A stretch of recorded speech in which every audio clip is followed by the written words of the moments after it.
تو جنات کی کتنی اقسام ہوتی ہے؟ کوئی نام بھی ہوتے ہیں جنات کے؟ جنات کی 3 اقسام ہیں جو حدیث پاک کے اندر بیان کی گئی ہیں. ایک وہ ہیں جو پروں کے ساتھ اڑتے ہیں پرندوں کی طرح، دوسرے وہ ہیں جو سانپ اور کتوں کی شکل اختیار کر لیتے ہیں، اور تیسری قسم ان کی یہ ہے کہ عام جو انسانوں کی طرح ایک جگہ ٹھہر کے قیام کرتے ہیں.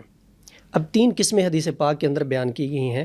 اب 3 قسموں سے یہ مراد نہیں ہے کہ یہ الگ الگ ہیں، یہ 3 قسمیں بیان کی گئی ہیں ان کی کہ یہ اس طرح کر سکتے ہیں، ان کے پاس یہ اختیار ہے. مخلوق ایک ہی ہے جنات. جنات آگ سے بنے ہیں لیکن سارے. ایک آپ نے سوال کیا کہ جنات کے نام کیا ہے. عام اگر بولا جائے تو انہیں جن کہا جاتا ہے. ایک ہو تو جن، اس کی جمع کی جائے تو جنات بنتا ہے. جو گھروں میں اندر رہتے ہیں اور انسانوں کو تنگ کرتے ہیں، ان کے نام مختلف ہیں. اگر کوئی ڈرونی شکل میں آتا ہے اور تنگ کرتا ہے تو اسے شیطان کہتے ہیں، اور اگر بھیانک شکل میں آتا ہے اور سوئے ہوئے تنگ کرتا ہے یا حالت بیداری میں انسان کو ڈراتا ہے تو اسے خبیث یا عفریت کہتے ہیں. اور عام گھروں میں رہنے والے انسانوں کو تنگ کرنے والے کو عامر کہتے ہیں.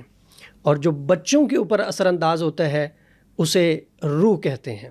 اور بھوت، پریت، چڑیل، ڈائن، ارواح، چھلا، یہ ساری چیزیں عام مشہور ہیں، یہ بھی جنات میں سے ہی.